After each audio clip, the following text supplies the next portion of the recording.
Okay, Assalamualaikum warahmatullahi wabarakatuh. My name is Kimi Abdullah, Business Management Consultant. Bersama saya adalah Datin Fisha Mustafa. Okay, kita dalam program Freemium Consultation yang saya akan upload di YouTube saya yang dinamakan Kimi Abdullah. Tujuan Freemium Consultation adalah untuk pengajaran saya, Datin dan juga individu yang melihat video ini nanti. Alright, so saya tengah bantu Datin untuk selesaikan masalah dan sesi hari ini adalah sesi macam mana you nak selesaikan masalah. Alright, I wish penonton yang menonton YouTube channel, Facebook, Instagram, TikTok, LinkedIn and so whatever sangat-sangat bermanfaat. Terutama sekali adalah kepada Datin Fisha untuk saya bantu masalah Datin. So guys, please take note. Alright, ini adalah saya untuk bantu Datin tapi untuk pengajaran kepada semua. Cara-cara yang terbaik untuk selesaikan masalah ini adalah strategi. Pertama sekali, tulis semua masalah dalam buku, dalam kertas. Alright, kenapa? You tengah pindahkan masalah dalam kepala otak ni masuk dalam buku. Pertama sekali, you pindahkan masalah tu dalam buku. You akan nampak, oh rupanya aku ada 70 masalah, oh rupanya aku ada 1200 masalah. Sekecil-kecil masalah dan sebesar masalah translate dalam buku. You pindahkan dalam buku, you memang kena tulis dalam buku. Kenapa? Supaya otak you kosong. So bila otak you dah kosong, baru you mudah untuk berfikir. Okay. So bila otak you dah kosong, boleh tarik nafas. Tetapi tidak lega, tetapi boleh tarik nafas. Dan tips kedua, teknik kedua adalah bila dah keluarkan masalah dalam buku, tengok balik dalam 30 masalah. Contohlah ada 30 masalah. Yang mana satu masalah paling senang nak diselesaikan? Ini kena number up. Contohlah you dah tulis 1 sampai 30. Nombor 20 ni paling senang. Okey, ini nombor 1. First kali aku nak selesaikan. Nombor 5 ni yang nombor 2 boleh selesaikan. Nombor 18 ni nombor 3. Nombor 1 ni nombor 4. Nombor 30 nombor 5. So kita tuliskan dulu, numberkan dulu masalah mana yang nak diselesaikan dahulu. Kenapa? Supaya bila you dah tengok 30, you dah kosong dalam otak ni dan you dah translate dalam buku.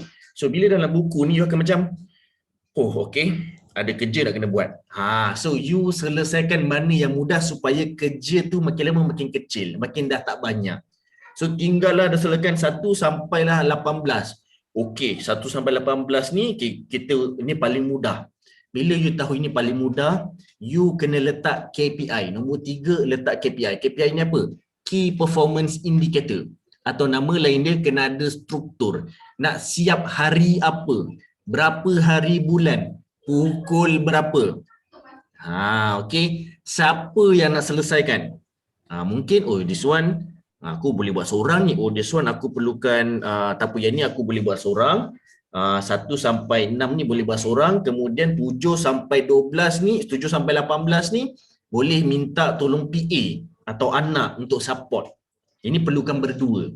Alright. Bila you letak KPI tu teknik ketiga. Teknik keempat adalah you appoint individu.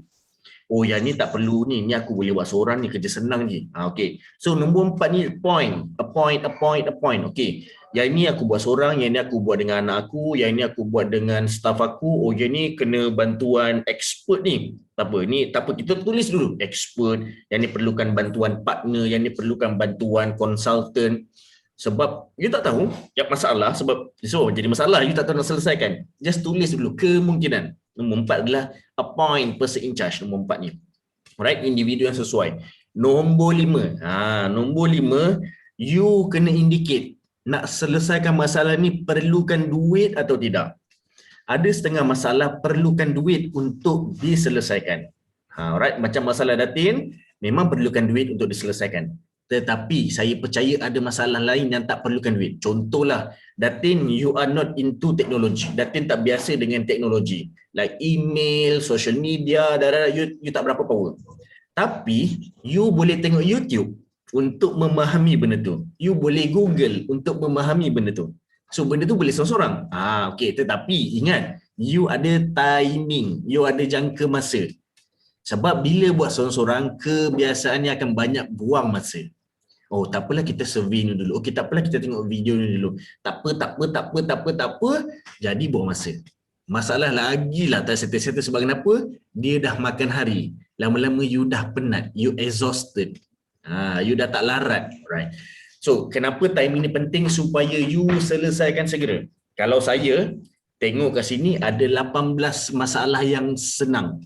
Saya akan letak target apa tahu? Saya tak akan fikir ni berapa lama, tak, saya tak fikir macam tu. 18 masalah ni aku kena buat dalam masa 24 jam. 24 jam susah, senang, seorang-seorang kena buat. So saya akan, okey, nombor 1 dah start, tengok jam mana, okey, letak jam kat sini, okey, tengok jam, pukul 1, okey, selesai. Nombor 2, you know, macam kita jawab exam. Kalau kita jawab exam 60 minit, berapa soalan? Kadang-kadang 120 soalan. Boleh je siap dalam masa 60 minit. Susah. Tapi kenapa exam dulu kita boleh buat, sekarang exam personal life kita tak boleh buat? Sebenarnya boleh. Alright? Kalau dulu daripada SPM, Datin, you bekas detektif, polis. You waktu belajar, you belajar apa, Datin? Sekolah punya. Dulu waktu masa universiti dulu ambil subjek apa? Kos apa? Tak, SPM je. SPM, alright. Daripada SPM you masuk polis. Alright. Waktu SPM tak ada pun latihan teknikal macam polis, betul? Tapi kenapa you boleh lepas sampai jadi detektif? The thing is, kita boleh. Cumanya mungkin susah sebab kita tak pernah buat. Bila kita dah buat, susahlah buat, try, kena paksa, kena train, kena motivate. Lama-lama boleh je buat. Tak susah pun. Cumanya mindset kita bergantung pada apa yang dia dengar. Mindset kita bergantung apa yang kita dengar. Apa yang kita dengar bergantung pada apa yang kita cakap. Aku boleh ni. Telinga dapat tangkap. Mulut cakap aku boleh. Telinga pula hantar mesej kat otak. Otak, telinga aku dengar mulut cakap boleh. Otak pula pump ke jantung. Jantung pump ke seluruh badan. Semua benda boleh. Secara dia punya psikologi. So, bila nak wake up, alright, you kena cakap benda yang betul-betul. Benda yang baik-baik. Benda yang membangun. Constructive comments, constructive creeds, constructive words atau saying. Perkara-perkara atau ayat-ayat yang membina, konstruktif. Alright? So, bila you cakap perkara-perkara yang membina, ayat-ayat yang membina, kata-kata yang membina, telinga akan tangkap. Telinga akan hantar mesej ke otak. Otak akan hantar mesej ke jantung. Jantung akan pump mesej ni ke seluruh urat-urat darah. Sebab tu tiba-tiba tangan you jadi kuat, tiba-tiba kaki you jadi pantas, tiba-tiba badan you boleh jadi fit. Right? Kita cerita psikologi. This is about metaphysics. Right? You kena mulakan dengan niat. Niat yang terbaik keluar daripada mulut you. Ditangkap oleh telinga, diproses oleh otak, dipam ke seluruh badan melalui jantung. Alright. So bila you dah tahu benda ni, okay, you execute. Target 18 masalah wajib selesai dalam masa 24 jam. Nombor 5, kita breakdown. Tips kelima kita breakdown. Maksudnya kita perincikan lagi. Okey. Aku kena selesaikan 18 masalah dalam jangka masa 24 jam. Timing ada. Mana yang boleh buat seorang-seorang, mana yang kena buat berdua. Okey, buat yang seorang-seorang. 24 jam tu kita breakdown lagi, kita kecilkan lagi.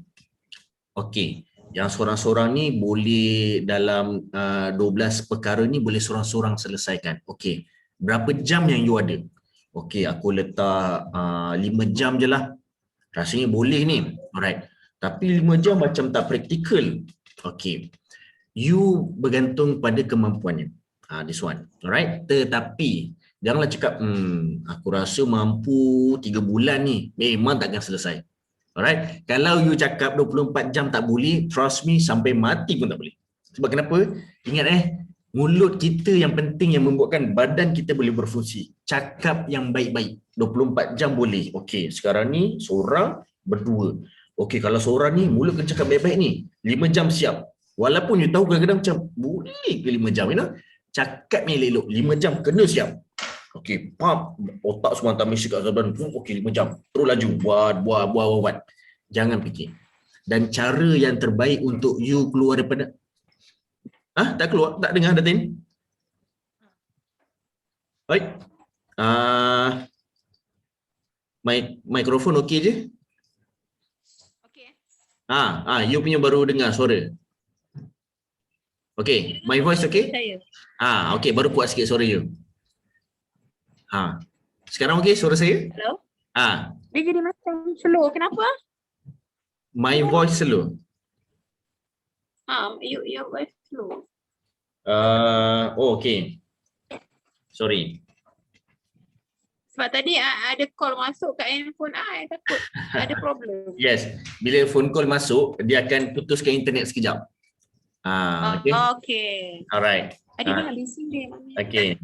So, kat sini, you kena push diri you. Bila you push diri you, 5 jam kena selesaikan. Alright. Niat, kenapa penting niat? Bahasa Inggeris dia affirmation. You kena ada affirmation. Affirmation bahasa Melayu apa bahasa Melayu dia lebih kurang niat lah. Tapi in exact perkataan affirmation tu lain lah. Tapi more or less niat. Alright. Niat tu penting yang membuatkan you boleh selesaikan segera. So bila niat you betul, the thing is macam ni tau Datin. Dia macam solat. Alright. Lagi, okay, contohlah waktu Zuhur kat sini 1.18. 1.18 tengah hari akan masuk Zuhur. Kalau okey, ni dah pukul 1.15 ni. Kejap lagi Zuhur. Nanti dululah, laparlah, makan dulu. You tangguhkan sikit. Walaupun 3 minit nak Zuhur, tapi tak apalah kita makan dulu. Nanti tak usyuk solat. Alright? Makan dulu. Dah makan habis dah 10 minit, minum air. Makan cookies. Borak-borak dengan family members dan semua. Dah habis 20 minit. Alamak, nak solat ni perut penuh pula. Lepaklah kejap. Takut termuntah, takut angin. Lepak kejap 10 minit. Dah lepak ngantuk pula. Power nap 15 minit. Power nap bangun-bangun, tak cergas ni, mandi dulu. Mandi dah 5 minit. Lepas mandi baru nak solat. You bayangkan, you tangguh solat tu dekat sejam. Right? Itu belum tentu lagi kalau you pegang telefon. Tiba-tiba pula, alamak ada WhatsApp penting masuk. Alamak, tim nak kena selesaikan masalah. Phone call pula. Dah semua. Dah pukul 4. Tak apa. Asal pukul 4.30. Memang yes. Tapi, sekali you terfikir untuk lengahkan, terus jadual semua tergendala. Alright? Solat you terus ke belakang. End up, solatlah minit. Macam itulah juga dengan masalah. Kalau sekali, tak apalah macam tadi, Zuhur lagi 3 minit, tak apalah, ni nanti dulu kejap settlekan yang ni dulu kot, makan dulu kot, tak apalah, kita tengok movie kejap lah. Sekali you tangguhkan, selagi tu tak selesai. Bila tak selesai, dia akan jadi apa tahu? Beban. Sebab dalam buku dah 30 masalah. Alright? So bila you dah translate, you dah pindahkan masalah ke otak ke dalam buku, you dah ada strategi, you dah selesaikan, that will be great. Syaratnya jangan tangguh. Syaratnya kena cakap yang positif-positif. Syaratnya kena selesaikan. Walaupun tak perfect. Ini saya beritahu awal. Sebab kenapa ada antara kita jenis yang perfectionist. Jenis yang semua nak sempurna. Saya lah orang tu. Me, myself adalah orang yang perfectionist. Kalau I nak selesaikan, I selesaikan dengan sangat proper, sangat betul, sangat berkualiti. End up, 24 jam sepatutnya 18 masalah selesai. 24 jam sebab nak perfect, satu masalah je selesai. Okay lah, tak apalah, janji selesai satu. Orang lain dah selesai 18. Esok orang lain dah boleh mula buat duit. Esok pula saya masih nak selesaikan masalah. Belum lagi buat duit. Saya melengahkan kejayaan saya. Saya menangguhkan jualan saya. Saya membebankan hutang bulanan saya. Sebab kenapa? Sebab nak perfect. Right? So there is no perfection. Kita sebagai usahawan, lama-lama bila saya sedar, no Kimi, kau tak boleh nak perfect macam ni. Sebab kenapa? Usahawan kena laju. Sebab usahawan kenapa kena laju? Dunia berubah mengikut kehendak pelanggan. And pelanggan adalah manusia. Manusia buat keputusan melalui minat, melalui nafsu, melalui kehendak. Once mereka bertukar niat, semua plan bisnes, blueprint bisnes, strategi bisnes tak ada guna yang you plan lama-lama. Alright? The thing is execution atau tindakan. Memang benda tu tak perfect. Macam mana nak jadi perfect? Buat salah dulu, betulkan, tambah baik, buat balik. Buat salah, Bertambah baik, betulkan, buat balik. Alright? Itu cara usahawan buat kerja. Saya jenis perfectionist di mana benda tu saya nampak bila COVID hits. Dulu saya buat 1 year plan super detail, perfect gila, berkualiti. Kalau execute memang dapat hasil gila-gila. Yes, saya easily boleh dapat berjuta-juta setahun sebab plan saya berkualiti. Tetapi tidak berkualiti kerana COVID. Sebab kenapa? Bukan sebab saya tak berkualiti. Bukan sebab plan tak berkualiti. Sebab timing tak berkualiti. Buat kerajaan announce balik PKP. Alamak, plan tadi tak boleh guna. Okey, kita buat pula PKP punya plan. Kerajaan announce balik dah boleh hidup macam biasa. Tapi PKPB, alamak, plan ni tak boleh pula. Kena upgrade balik plan. Okeylah, dah okey dah. Lockdown balik. Tak boleh. Buat balik plan baru. Tahun 2021 pula. You know, the thing is, I tak complain. Sebab I tahu kalau I complain, telinga I dengar. Telinga I dengar, dia hantar mesej ke otak, otak pula bagi tahu dekat jantung, jantung pam seluruh darah, susahlah bisnes, penatlah bisnes, bebanlah bisnes ni. Sebab mulut kita salah cakap. Tersalah sikit je. You know, it's affect the whole day, the whole journey, the whole plan. Dia attack semua benda. Alright? So Datin, masalah is masalah. Alright, bila nak selesaikan? Jom kita selesaikan. Okay? You dah tahu dah masalah you. Sebab you, kenapa you tahu, you duk fikir ulang-ulang kali. Sampai you jadi power, you jadi specialist dalam masalah. Sebab masalah tu you fikir hari-hari. So you jot down, letak masalah tu, jom kita jadi specialist untuk selesaikan masalah. Datin kena ingat sebagai usahawan, tolong tulis nota ni. Usahawan buat duit dengan selesaikan masalah. Usahawan buat duit dengan selesaikan masalah. Kalau Datin cakap sabun tu sebagai hot selling product, kenapa sabun, apa kelebihan sabun tu Datin? Ya. Apa kelebihan sabun Datin? Kelebihan dia, okey, siapa yang pakai kulit kering, semua akan bagi feedback, cakap memang best, kulit lembap, lepas tu jerawat hilang, jerawat kecut, 3 benda tu lah. Okey, nampak tak? Sebab you selesaikan masalah. Bukan masalah you, masalah orang lain. Yang membuatkan you selesaikan masalah orang lain, you dibayar duit sebab selesaikan masalah tu. Itu cara macam mana usahawan berfungsi. Sebelum you buat apa-apa, fikir dulu masalah mana yang aku nak selesaikan. Alright, bukan masalah apa yang aku nak kena cari. Kalau you cari masalah, datanglah masalah. Alright, kalau you cari okey, sebenarnya bukan cari masalah, you cari peluang. Peluang ni mana? Contohlah, you tengok, ini masalah. Okey, masalah ni adalah peluang untuk aku buat duit. You tahu peluang ni akan wujud kalau you pandai tempatkan diri you dalam ruang yang betul. Alright? Peluang akan dapat duit kalau you dapat ruang. Right? You dapat duit kalau you selesaikan masalah. The thing is, you macam ni. You kena lihat masalah. Alright? Wujudkan peluang dan dapatkan ruang. Bila you dapat je ruang, you boleh easily dapat duit. Dapat duit secara laju, dapat duit secara konsisten, dapat duit secara banyak. Itu 3 jenis duit, 3 jenis sales. Sales yang laju, sales yang banyak, sales yang berulang-ulang.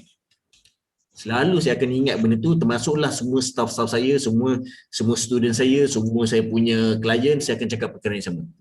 3 benda ni yang you nak kena consider dalam setiap aktiviti sebagai entrepreneur.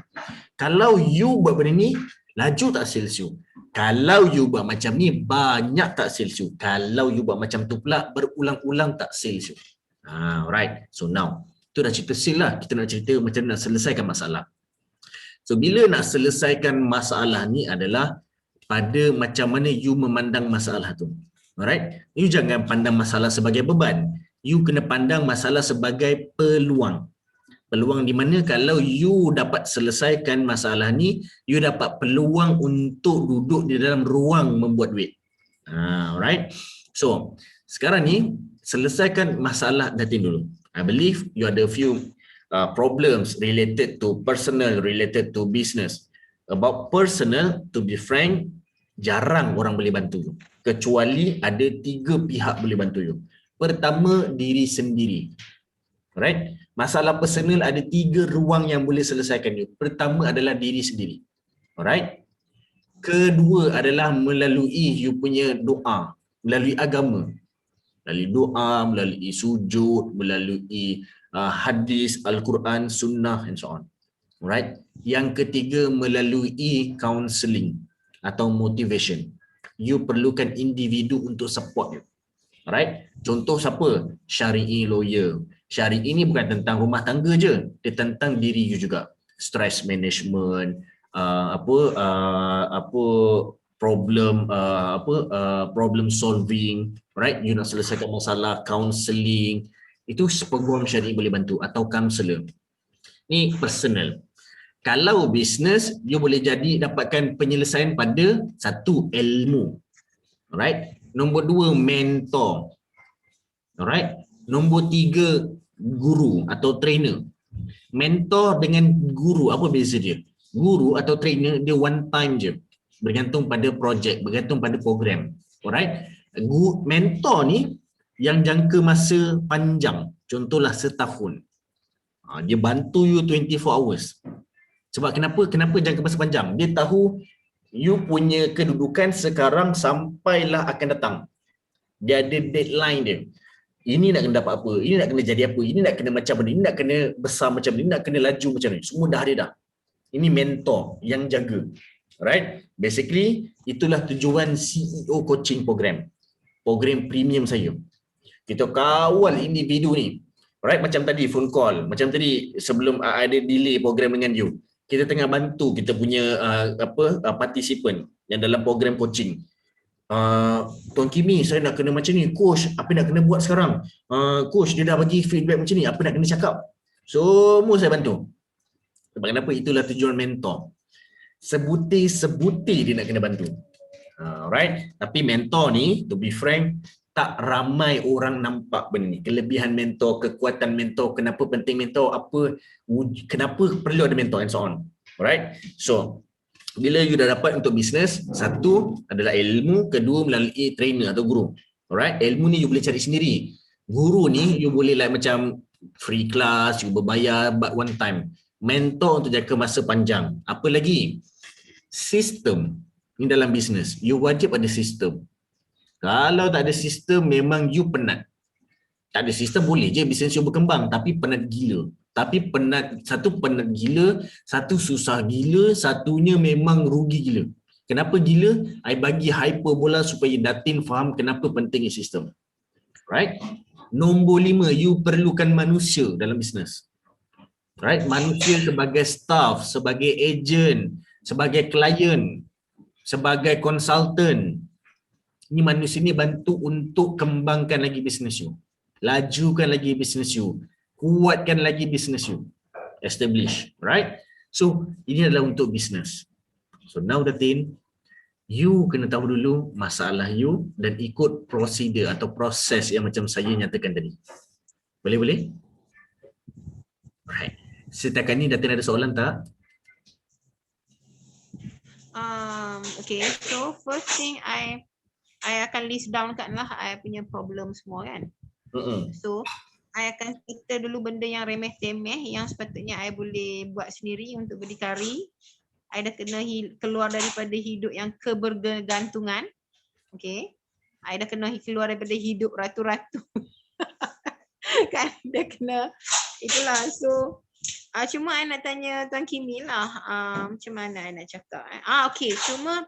Okay, dari segi diri sendiri, insyaAllah, I try my best, I do it. Contohnya macam bantuan peluang untuk diri sendiri, okay. Macam tadi I cakap, maksudnya I kena tindakan I akan list down sekejap lagi.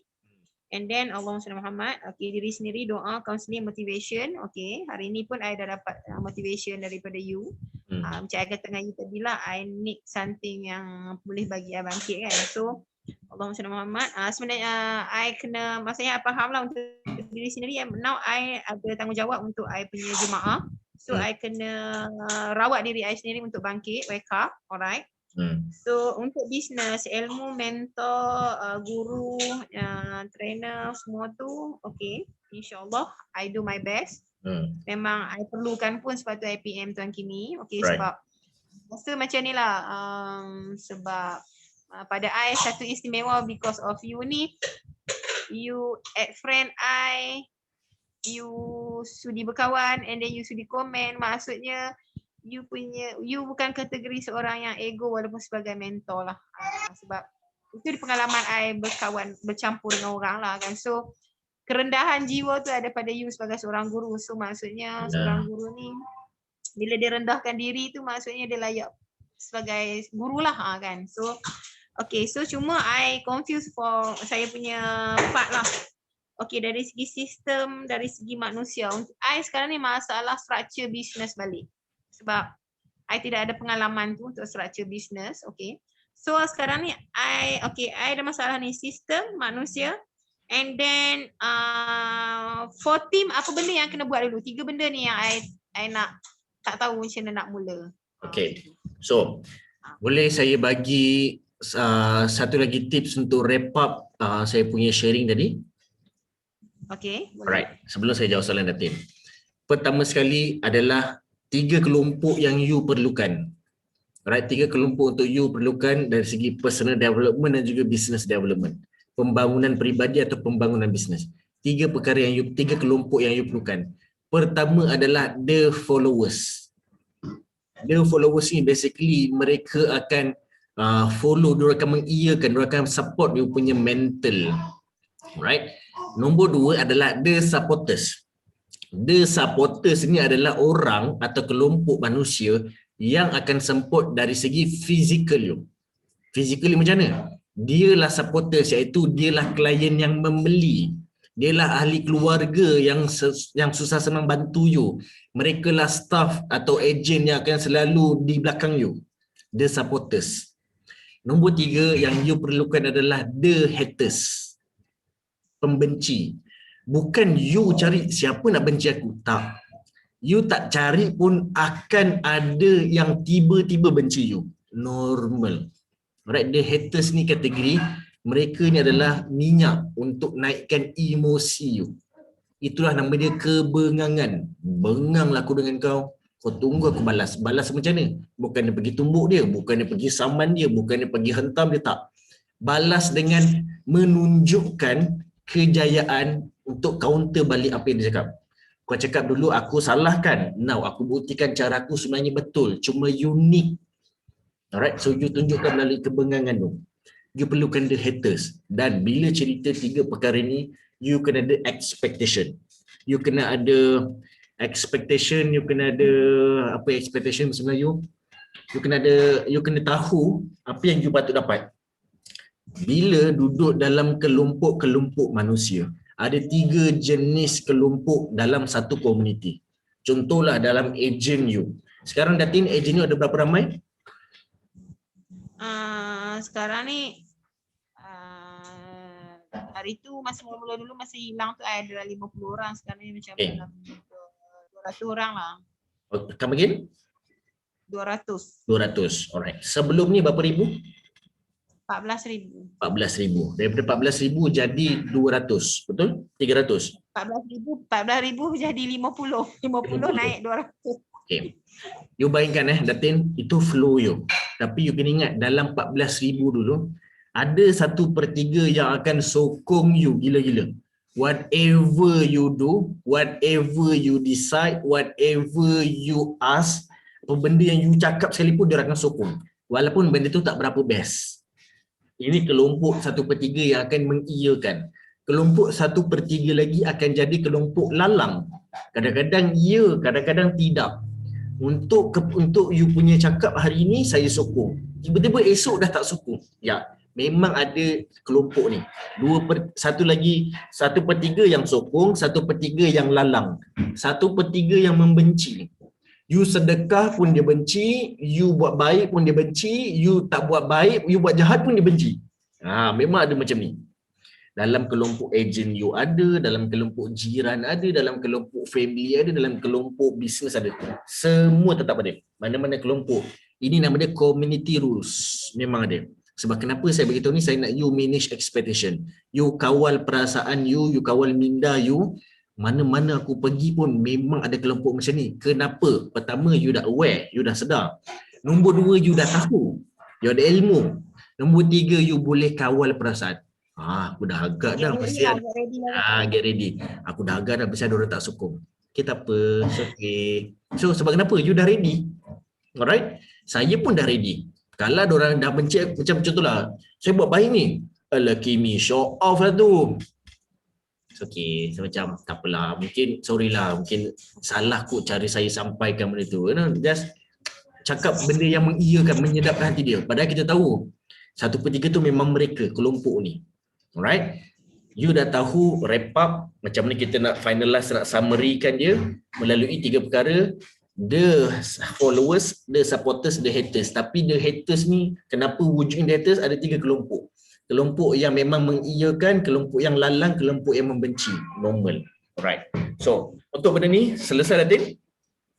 Alright. Okay. Kalau okey, saya tutup recording ni dahulu untuk kita teruskan soalan seterusnya, boleh? Okay, boleh. Okay, terima kasih kepada yang bakal menonton. So this is something yang mungkin you boleh tambah baik. Jangan lupa please like YouTube ini, subscribe dan juga set notification.